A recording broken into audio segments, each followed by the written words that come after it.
salaamaaleykum wa rahmatullah ñu ngi nuyu askanu Tivaouane Peulh Niaga Niakoulrab di siyaar kilifa yëpp di siyaar ñi nga xamante ni ñu ngi ci suñu ginnaaw toog di siyaar ñi nga xamante ni mooy journaliste yi fi taxaw waaw maa ngi tudd Mabary dëkk Tivaouane Peulh bokk ci collectif aar suñu moomeel waaw tey nag ñu bëgg a def benn waxtaan bu gàtt rek ak askan bi nga xamante ni mooy askanu Tivaouane Peulh Niaga Niakoulrab ci li nga xamante ni moom moo waral ñu jékki-jékki gis benn collectif bu tudd aar suñu moomeel xam ni carrément juddu na ci biir commune bi tey ñu bëggoon a yaatal ak yéen waxtaan ci li nga xamante ni moom mooy suñu biiwu combat ak li nga xamante ni jot nañ ko am ci ay résultats ak li nga xamante ni bëgg nañ fa yegg waaw ci loolu maa ngi toog ak ki nga xamante ni mooy suñu secrétaire muy Pape Ali Mbaye moom mi nga xamante ni moo chargé woon lépp loo xamante ni ci kii bi la nekk ak ki nga xamante ni mooy Mor Dieng président du mouvement Tivaouane Peulh laa dëkk ak Ousmane Sock ak ki nga xamante mooy Mamadou Diène mu ngi jóge ba Niaga moom tamit dina bokk ci ñi nga xamante ni dina joxe li nga xamante ni mooy information yi am ci côté Niaga en même temps am nañ ñi nga xamante ni ñu ngi jóge ba Bono ba ñu ngi ñëw léegi incha allah ñu bëgg ko yaata rek waxtaan boo xamante ni ci waxtaanu commune bi lay nekk kon nag bu ko yàlla dogalee ñu yëkkati kàddu gi jox ki nga xamante ni mooy Pape Ali Mbaye waaw mu dugg ci détails yi nga xamante ne moom moo waral collectif aar suñu moomeel juddu ba taxaw ci commune bi nga xamante ne mooy Tivaouane Peulh Niaga Niakoulrab. salaamaaleykum mbokki Tivaouane Peulh Niaga ñoo ngi leen di nuyu yéen ñëpp di commencer rek di remercier suñu presse bi nga xam ne moom moo fi teew di rafetlu bu baax seen liggéey parce que tey yéen a ngi permettre commune bi li fi xew lu bëri population yi di ci jot. comme ni que suñu frère waxee rek Mabary collectif aar suñu moomeel dafa am lu ko yëkkati donc collectif mi ngi tudd collectif pour la défense des intérêts de la commune de Tivaouane Peulh Niaga donc yamul ci Tivaouane Peulh kese ñu koy dàkkantele aar suñu moomeel lu ko tax a jóg nag comme tur bi muy wuyoo rek amoon na jamono monsieur le maire Momar Sokhna Diop woowoon jeunes yi Tivaouane Peulh Niaga ñu dajeeg ñoom au niveau du foyer d'APIX ñuy waxtaan ci mbiru problème commune bi ak nan lañ koy régler ci biir waxtaan bi nag ci la dugal benn kàddu mu ne station yi ngeen di gis diggante Tivaouane Peulh ak tool Abdoulaye Wade duñu fay recette mairie Tivaouane Peulh mu doonoon luñ jaaxalu ñu ñëpp mu ne parce que bokkutul ci commune Tivaouane Peulh Niaga ñuy toog rumeur bi di gën a amplifié wu ci dëkk bi. ñu léegi de tool Abdoulaye Wade ba croisement APIX tey bokkul ci commune Tivaouane Peulh Niaga ñu ne loolu de bu xewee dinañu jaaxal trop parce que délimitation commune Tivaouane Peulh Niaga waxuñu si fenn ni Daaru Salaam dañ koo xaaj bii ñu yóbbu ko fii bu ñu yóbbu ko fii ñu ne nag tey ñoo dem aller vers l'information ñu ne li ñu njëkk a def mooy dem rencontrer les autorités yi nga xam ne moom mooy coutumière après dem ci administrative ñu dem ci chef de village yi dem ci imam yi dem ci yenn homme politique yi constat bi ñu am mooy ñoom ñëpp amoon nañ information bi mais nag comme que amuñu toutes les informations nécessaires moo tax duñ ci mën a sànni seen kàddu yéey yàbbi dañuy xaar ba am lu leen leer ci mbir mi ñuy bind monsieur le maire mu recevoir ñu wax ko suñ jàqare ni ko loolu de monsieur le maire yaa ko yëkkati woon kàddu googu mais tey dañoo bëgg nga gën ñoo leeral mbir mi mu ni loolu mooy li am te bi mu ko yëgee yàggul ñu ni loolu moom yéeme ne parce que bu ñu référé wu li nga xam ne mooy décret bi def Kër Massar en département bi mu ñëwee ñëpp xamoon nañu Kër Massar bu ñu ko érigé en département fokk dina am ay impact ci commune yi nga xam ne ñoom ñoo limitrophe département de Kër Massar ñii dina leen yokkal ñii dina leen wàññil ñu nag commune Tivaouane Peulh Niaga li ñu xamaloon parce que bi ñuy érigé Kër Massar en département amoon nañu jógoon fii Tivaouane Peulh ñun de dañoo war a bokk biir Kër Massar mais lan lañu doon tontu yéen de waa Tivaouane Peulh amul lu ngeen wax parce que dañ leen a yokkal mais amul lu leen wàññil même ci équipe municipale bi fi jógee nee nañ soumettre na leen benn projet de découpage boobu li leen ci waxoon mooy ndax nangu ngeen ñu yokkal leen yéen commune Tivaouane Peulh Niaga ci la ñu yokkalee Niakoulrab yokkal ñu Daaru Salaam extension mais projet de découpage boobu musul am fu ñuy wàññilee croisement APIX jàpp tool Abdoulaye Wade loolu amu ci le décret 687 du 28 mai 2002 moom moo érigé Kër Massar en département beneen décret ñëw mooy décret 688 du 28 mai ñëw délimiter les territoires communaux yi nga xam ne laal nañ leen Tivaouane Peulh boo xoolee ci décret bi village ak cité yi nga xam ne ñoom ñoo constitué woon commune Tivaouane Peulh avant élection département Kër Massar yooyu ña nga fa ba léegi Darou Salam y compris mi ngi ci ba léegi maintenant dañ ñoo yokkal Niakoulrab yokkal Niakoulrab extension te ci biir décret bi amul fenn fu ñu wax ni Darou Salam sud bi ñuy wax jàpp croisement Apix léegi dañ koo rattaché ci Kër Massar Nord maintenant loolu lépp dafa am la nga xam ni bu nekkee ci réew ay loi ak ay règlement mooy doxal état te ñun nous sommes dans un état très organisé au Sénégal te lu nekk dafa am la nga xam ni am na organe boo xam ne habilité buy gérer loolu te loi yi nga xam ne moom moo fondé li nga xam ne mooy délimitation territoriale l'acte 3 de la décentralisation objectif général bi mu génnee mooy l'érection des territoires cohérents yi nga xam ne dina mën a porter benn développement durable te mënoon da ngay def benn territorial cohérent ba nga xam ne da ngay jël benn portion Tivaouane Peulh nga koy rattaché Kër Massar Nord loolu xel nanguwu ko beneen bi tamit mooy tey bu fekkente ne ñun commune Tivaouane Peulh Niaga ñuy commencé di suqaliku ndànk ba commencé gis suñu bopp ci recettes yi nga xam ne moom mooy génn bu ñu xamalee ni à travers des remous tout simplement ni parti bi bokkul ci Tivaouane Peulh loolu beneen mbir lay doon waaw li ñu doon yokk rek mooy à chaque fois bu décision amee que ça soit découpage administratif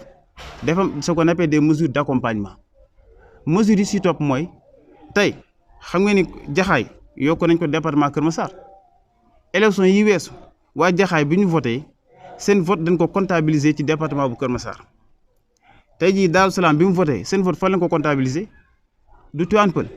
que ça soit pour les élections locales que ça soit pour les élections législatives donc xel mënul nangu depuis 2021 ñu ni Darou Salam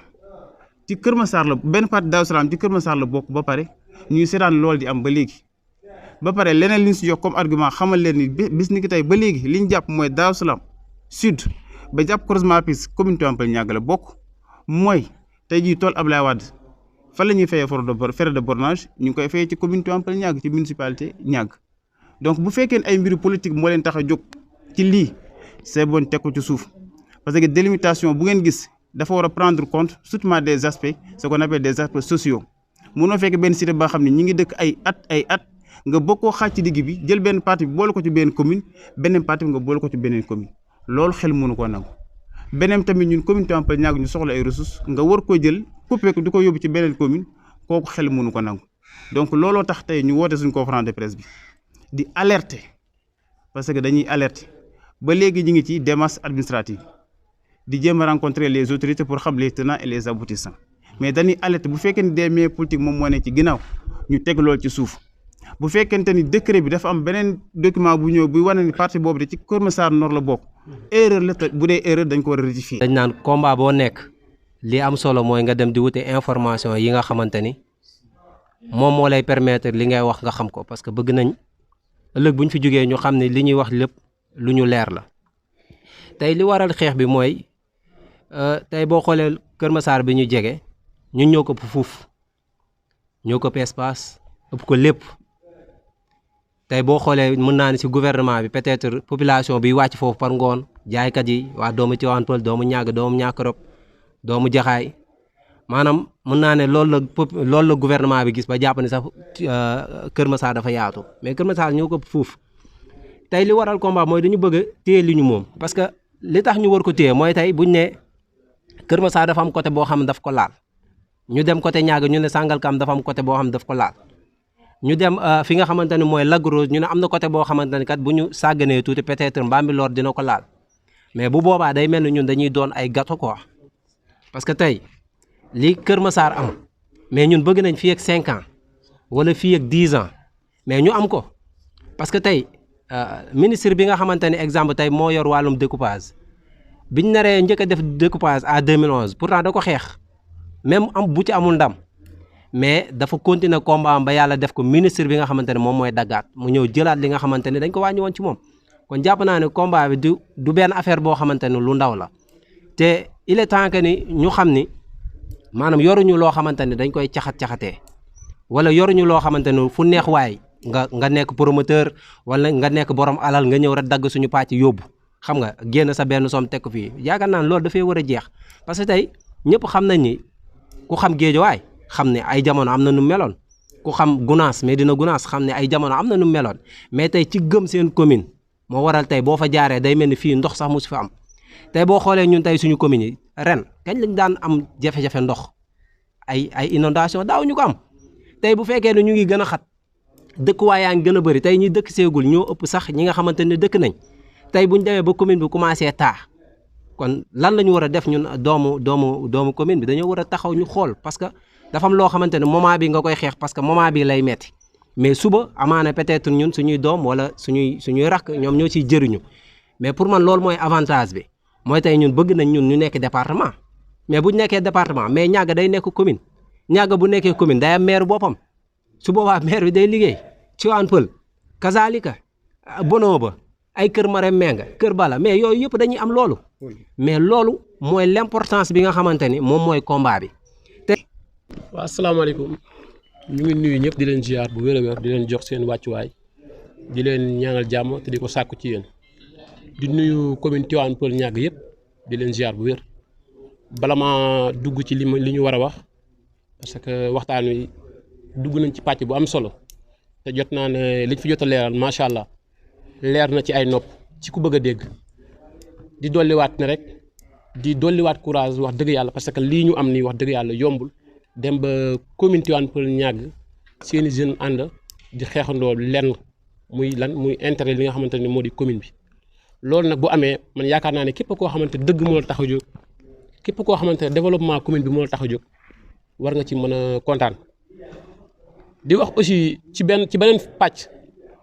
pàcc bi ñuy wax mooy Lac Rose ñun fa lañ dëkk màggee fa ba doy ni ñu doy te Niaga rek bokk na ci li nga xamante ne ni Lac Rose daf koy dundal ñun ñu juddoo fa màggee fa mu am benn trace ndox boo xamante ne ni moo ngi dawee fi nga xamante ne moo di côté Thiès jaare fi nga xamante ne moo di Lac Tanma ak beneen trace ndox boo xamante ne mu ngi jógee côté Mbawaan jaar fi nga xamante ne moo di Génération Foot di verser ci lac bi ñaari way yooyu nekkoon fi depuis sunuy maam ba tey jii ba sécheresse amoon fi ba yàlla dogalaat jamono jii ak ñetti taw yi nawet yi nga xam ne moo fi jot a jaaragul si ñetti at yi ñu weesu ndox boobu di fi jëw di daw ci lac bi di verser lac bi verse boo xamante ne amaana tiital na ñëpp te jéggi na dayo te donte ka sax yàgg na ko verse waaye ci loolu dañ ci am leneen luñ ci waxaat muy ñu gis ne monsieur le maire Momar Sokhna Diop ànd na ki nga xamante ne moo di ministre de l'intérieur Antoine Félix Diome ñëwoon fi nga xamante ne ni moo di Niaga doon ñu masawu ci li nga xamante ne ni moom moo ñu dal waaye ci loolu dañ ciy dégg ay wax yi ñu ci dégg nag moo ñu taxal tey waral lii ñu commencé toog ñii di ko wax parce que gis naa ne dañu am benn canal boo xamante ne ñu ngi ko war a jëlee fi nga xamante ne ni moo di Kounoune ak Niaga mu ngi nekk 6 kilomètres 7 kilomètres comme ñoom niñ ko waxee léegi ci loolu noonu Kounoune ak Niaga 7 kilomètres la comme ni ma ko wax mu nekk loo xamante ne ni entre Kounoune Kër Massar Jaxaay ak inondation yi nga xamante ne ñoom ñoo fay am ñu gis ne foofu fekk canal bi foofu lañ koy jëlee bëgg ko traversé ci li nga xam ne moo di way bi mu war a ñëw versé li nga xamante ne moo di Lac Rose dañuy wax ne loolu noonu bokkul ci way gi mu ngi déparé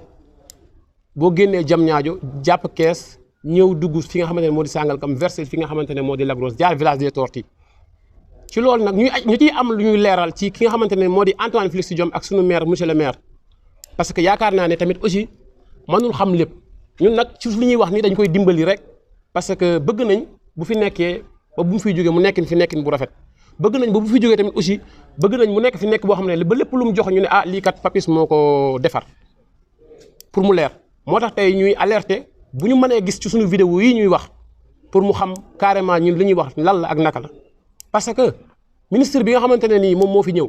xamul site bi mu ñëw xamul ndox bi nu muy dawe xamul nu muy duggee ci lac bi te Lac Rose nekk patrimoine boo xamante ne nii yaakaar naa ne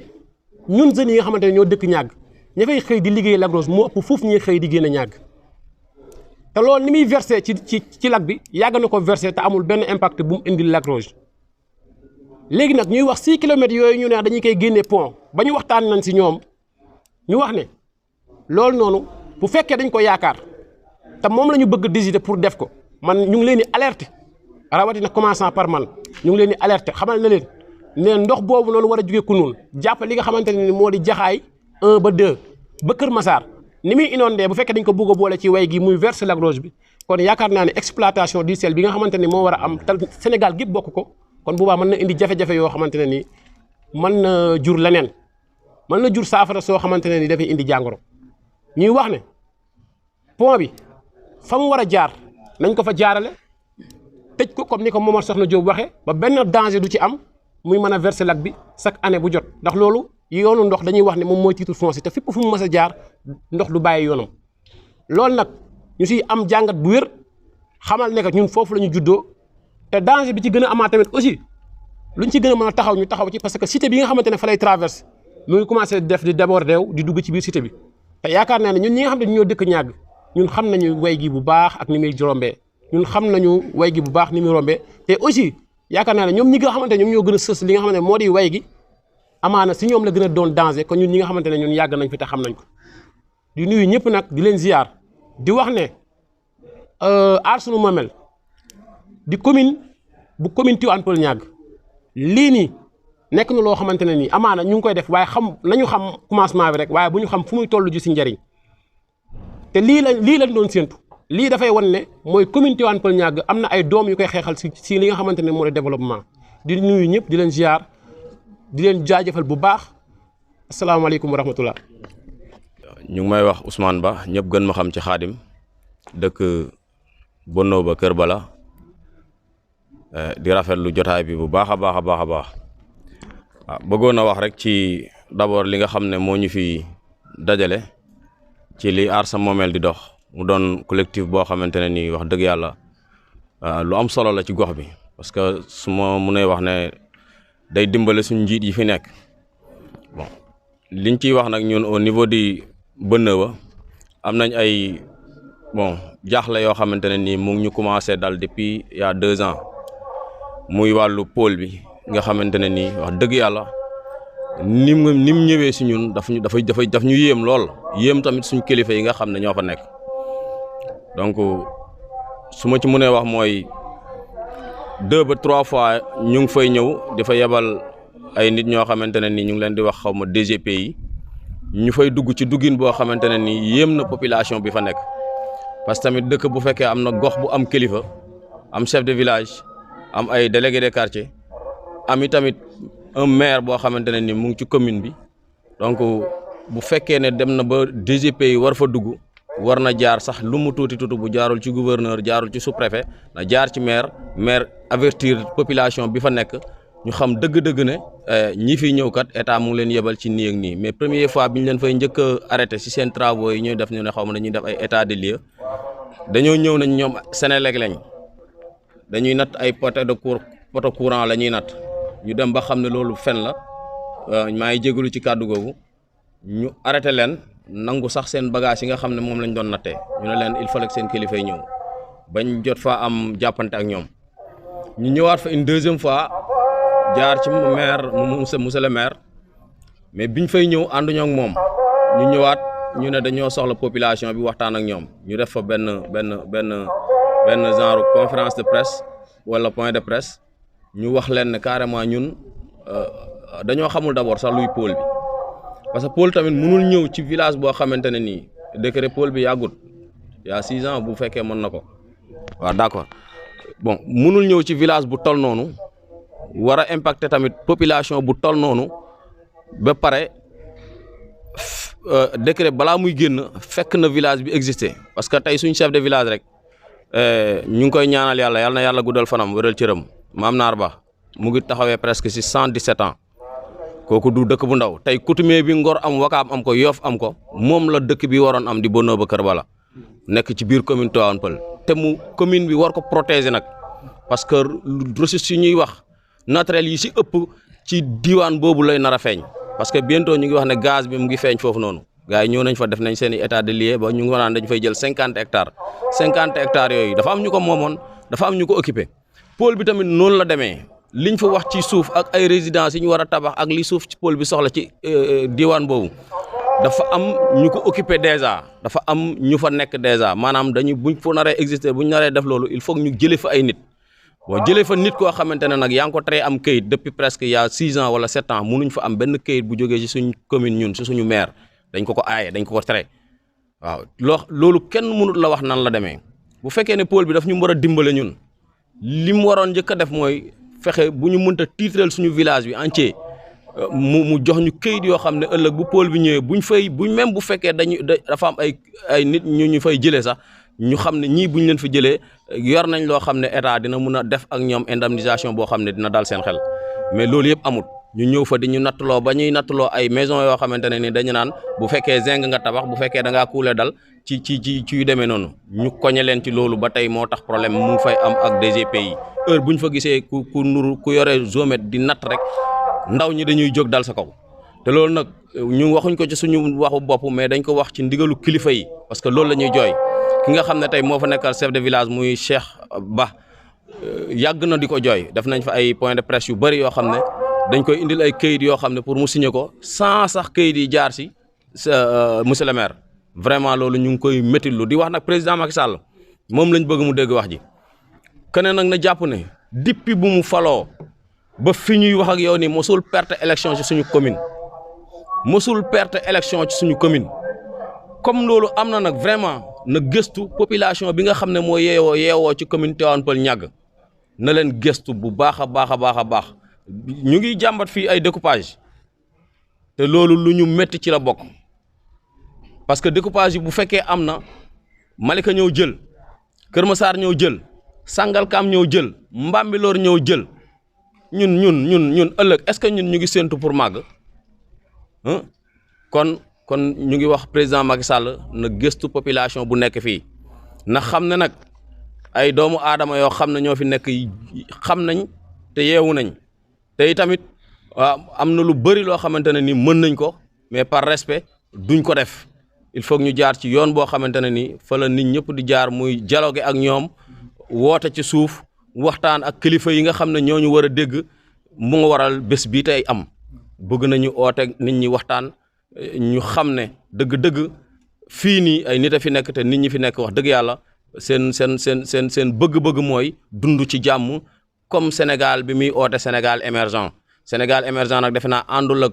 dijjati ay nit seeni place àndul ak fekk commune di ko wàññi ci kaw loo xam ne waxtaan ak population bi àndul ak aussi fekk ay nit ñoo xam ne ñu ngi ci benn milieu di fa suturlu mooy lagrose di fa liggéey di fa génnee xorom am ay ndaw yoo xam ne tey lu mat ay centaine de jeunes ñu ngi fa di liggéey nga bugg faa indi canal boo xamante ne nii àndut ak discussion wala waxtaan ba li fa war a am fa ëllëg ñu fay produire lu toll ni xorom bi fay jóge mu indil leen ay jafe-jafe wala di leen jural ay jàngoro loolu daal ñu ngi ciy au président de la république ne na fexe ba gëstuwaat population commune bu Tivaouane Peulh bu Tivaouane Peulh ndax wax dëgg yàlla population lañ boo xamante ne nii ñu ko jox cër lañ ñu ko jox respect lañ te mosu fee perte ay élection donc na xam ne ay population ñoo fi nekk wasalaamaaleykum wa rahmatullah. donc ñu ngi leen nuyu yéen ñëpp di leen ziar di leen jox seen wàccuwaay di wax ni dañuy rafetlu bu baax li nga xamante ni moom la ñu wootee nit ñi wuyu ñu fas yéene wax ak ñoom si li nga xamante ni moom moo waral woote bi donc comme ni ñu ko waxee woon rek tout d'abord dañu nuyu presse bi nga xamante ni déplacé wu nañ ñëw donc ñu nekk presse bu dynamique par rapport ak ci problème commune bi donc di wax ni comme ni ñu ko waxee rek comme ni ko Pape Alé ak Mabary ak suñu naataango yi jugee bënn ba Khadim ak Diène waxee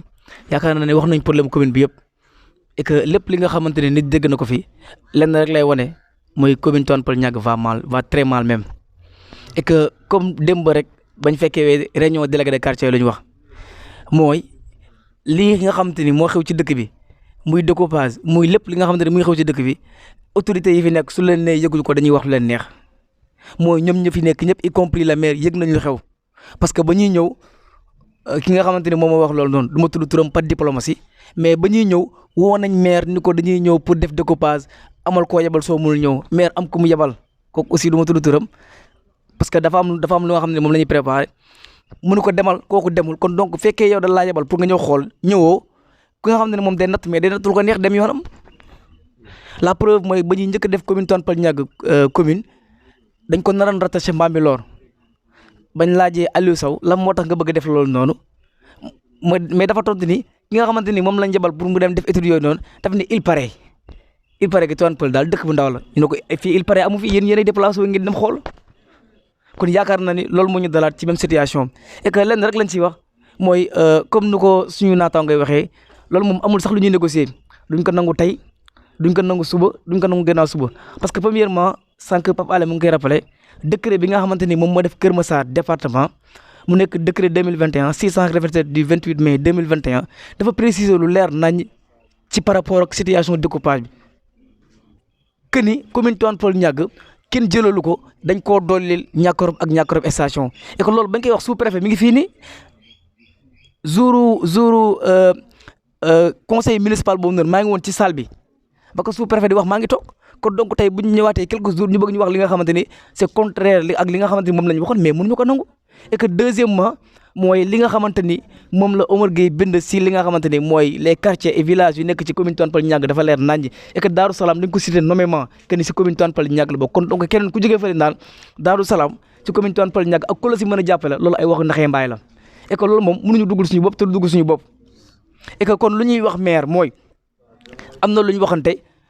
mu ni que ni moom mi ngi ci combat bi donc puisque mi ngi ci combat bi donc da siy ñëw nekk ci combat bi wala mu bañ a nekk ci combat bi ñaar yooyu moo fi am et que nag bu nekkee ci combat bi yaakaar naa ne day gën a neex kon yaakaar naa ne maire mooy taxaw ñu ni ko askanam génn nañ jàppale ko ci combat bi bu ci nekkul ci combat bi nag na xam ni fépp fu ñu génnee képp ku ñu tuddaalee dal ci kawam moom du ci mucc parce que tamit affaire loolu kese la gis nga fii tollootuñu ay soit damay dem fii wala damay dem fii wala bokk ma fenn déedéet soit da ngay nekk ci combat bi wala nga bañ cee nekk waaye du ma ci nekk maa ngi ci loolu amu fi bu fekkee mi ngi ci na ñëw waxee nommément que ni mi ngi ci bu fekkee nekku ci nag moo xam ne nekku ci quoi affaire tollootuñu fu ñuy xam ne dañuy raayal les choses et que aussi man su ma amee conseil bu may lancé wala message bu may joxe yaakaar naa ne suñu autorités yi nekk Tivaouane Peulh moom laa koy jox mais ñu actuellement ñoom laay wax ñu yeewu quoi parce que bu njëkk jeunes yi lañ doon wax naan yeewu leen mais yaakaar naa ne actuellement ñoom laay wax ñu yeewu xam nga la moo tax parce que xam kan mooy inconscient mooy ki nga xamante ni dafa jàpp ñi nga xamante ne dañoo inconscient koo koy inconscient parce que yaakaar naa ne actuellement jeunes yi lépp lu ñuy def xam nañ ko bu baax gis nga Pape Diop à chaque fois day répété que ni du cuune gis nga jeu bu muy def yëpp on l'a compris moom sagam moom moo nekkul cuune waaye masama ñun ñi nga xamante ni ñoo nekk si combat bi suba ngoon di ci daw gis nga Voltaire day wax trop de tête trop d'esprit moom bopp xoolam kese lay utiliser Pape Diop di déglu conseil boppam rek lay déglu waaw sagam moom kese moo mën a déglu boppam man ndax masama ñun ñi nga xam ne ñu fiy toog nga xam ne xalaat bu fi jógee nekkul xalaatu kenn mais xalaatu ñëpp la kon donc bu jàppee ni mën nañu dribbler wala mën na yebal nit mu dribbler ñu wallaay dañuy nax seen bopp combat bii nii comme ni ñu ko wax rek après nañ ko at buñ ko gañewul tey dinañ ko gañe at bii di ñëw wala ba sa topp mais tôt ou tard je réitère tôt ou tard lépp lu ñu mës a jëlal commune Tivaouane Peulh Niaga dinañ ko delloo loolu moom il faut que discours boobu mu leer te dégg muy dugg si bopp nit ñi lépp lu ñu mës a jëlal commune Tivaouane Peulh Niaga dinañ ko delloo station d'opération bi gisante nag maire Malika mu xam ni booy yi nii ñëw ñu fi pour caaxaan wax nañ ko li nga xamante ni mooy suñu ambition si station d'opération bi donc puisque nee na fayul Malika mais kazalika fayul Malika fayul suñu commune premièrement luy njëkk a def mooy dem gisante ak ñoom lan moo tax fayu ñu ak xam kañ lañ fi ñëw loolu yëpp dinañ ko fay commune bi wala sinon dinañ dem ak ñoom fu ñu war a dem ak ñoom maire aussi dañ koy exiger d'ici mercredi prochain mu bind anat wax li nga xamante ni moom la ñu war a parce que mercredi prochain si lañ war a am conférence bi nga xamante ni tous les médias nationaux di leen invité foofu nag ñaar mooy am soit day ñëw bokk si combat bi wala bu bañ cee bokk et suñu bokkul moom yaakaar naa ni waxuma la ministre de mais chef de quartier sax du ko doon parce que fépp fu ñu njëkkaale ñi nga xamante ni ñoo def lii moom duñ ko baax kon donc fi une semaine lañ ko jox ultimatum une semaine pour que mu régler li nga xam ne ni moom la war a régler ak waa ANAT parce que commune Tivaouane Peulh Niaga nekkul gâteau encore une fois ba fu waay neex jóge dagg loolu moom jeex na fi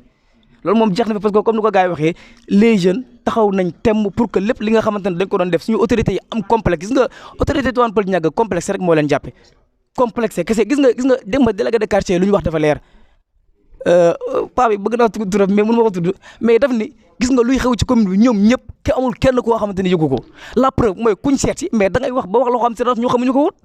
et que pourtant ñoom ñëpp ñu ngi toog seen ruq yi toog noppi tey looloo tax man actuellement mënu maa terminer te gërëmoo ki nga xam ne ni mooy Diorin Bassirou Ka parce que tamit Olof Ndiaye day wax ni nit soo nekkee si naqar même su ñëwee seet si la te joxu la dërëm mais quand même kooku yëg na la parce que moom lañ gis seule autorité bi nga xamante ni fu mu toogee lu mu métti dina dugal dinañu laaxal suñu problème kon donc kooku amuñu fayam ñu ngi remercier aussi ki nga xamante ni mooy Modou Ba gis wax nañu aussi li nga xamante ni moom la si war a taxawee que ni moom mënul ñëw nekk ci kanam mais dina si taxawaay boo xam ne taxawaay ku nekk ci kanam la maanaam moom fépp fu ñu wootee dinañ ñëw bu laalee laaj tiset dina sol bu waree marche dina marche ça veut dire que genre autorité yooyu lañ soxla gis nga Olof Ndiaye day wax ni mu kilifa war na jomb à chaque fois bu sa njaboot nekkee si tiis jël sa bët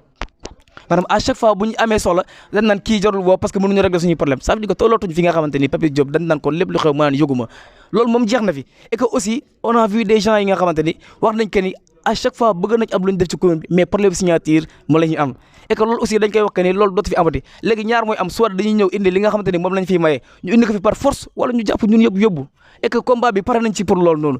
lépp li nga xamante ni dinañ ko def pour commune Tivaouane Peulh Niaga baax incha allahu rabbi pare nañ pour def ko et par tous les moyens de gré ou bien de force soit par diplomatie soit par la force wasalaamaaleykum wa rahmatullah